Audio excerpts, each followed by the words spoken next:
اعوذ باللہ من الشیطان الرجیم بسم اللہ الرحمن الرحیم۔ السلام علیکم۔ آج میں آپ کے سامنے حضرت نوح علیہ السلام کا کشتی کا واقعہ بیان کروں گی۔ حضرت نوح علیہ السلام اللہ تعالیٰ کے پیغمبر تھے۔ آپ نے تقریباً 900 سال تک لوگوں کو اللہ کی طرف بلایا، مگر آپ کی قوم کا جواب یہ تھا، آپ بھی ہماری طرح عام آدمی ہیں۔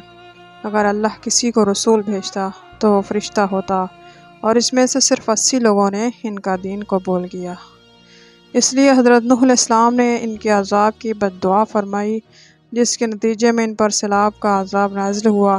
اللہ تعالیٰ نے آپ کی قوم پر عذاب بھیجا اور آپ کو ایک کشتی بنانے اور اس میں اہل ایمان کو اور ہر چرند پرند کے ایک ایک جوڑے کو رکھنے کو کہا۔ تب طوفان کی شکل میں عذاب آیا اور سب لوگ سوائے ان کے جو حضرت نوح علیہ السلام کی بنائی ہوئی کشتی میں سوار تھے ہلاک ہوئے۔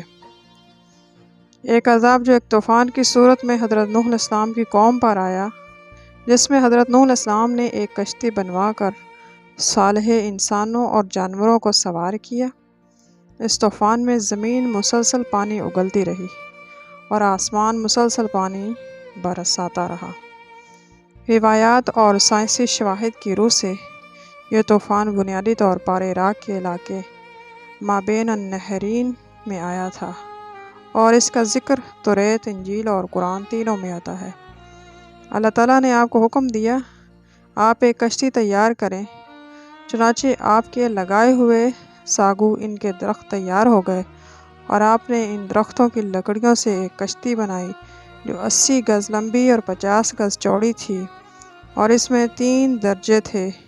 نچلے طبقے میں درندے، پرندے، حشرات الارض وغیرہ، اور درمیانی طبقے میں چوپائے وغیرہ جانوروں کے لیے، اور بالائی طبقے میں خود اور مومنین کے لیے جگہ بنائی۔ اسی طرح یہ شاندار کشتی آپ نے بنائی جو آپ کی اور مومنوں کی محنت اور کاریگری کا ثمرہ تھی، جنہوں نے بے پناہ محنت کر کے یہ کشتی بنائی تھی۔ جب آپ کشتی بنانے میں مصروف تھے تو آپ کی قوم آپ کا مذاق اڑاتی تھی، طرح طرح کے تمسخر کرتے اور قسم قسم کی طعنہ بازیاں دیتے، بدزبانیاں کرتے، اور آپ ان کے جواب میں یہی فرماتے، آج تم ہم سے مذاق کرتے ہو، لیکن مت گھبراؤ، اللہ کا عذاب طوفان آ جائے گا تو ہم تمہارا مذاق اڑائیں گے۔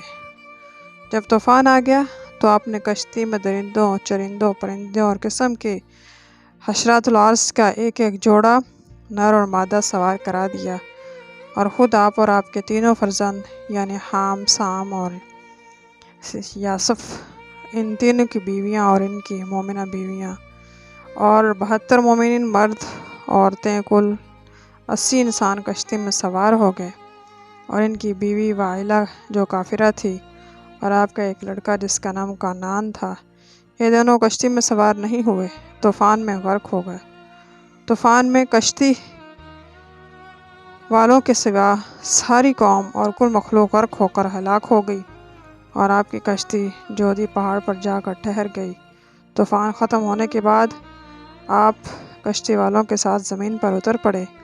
آپ کی نسل میں بے پناہ برکت ہوئی، آپ کی اولاد تمام روئے زمین پر پھیل کر آباد ہوگی، اس لیے انہیں آدم ثانی یعنی زمین پر موجود انسان کا دوسرا باپ بھی کہا جاتا ہے۔ صدق اللہ العظیم۔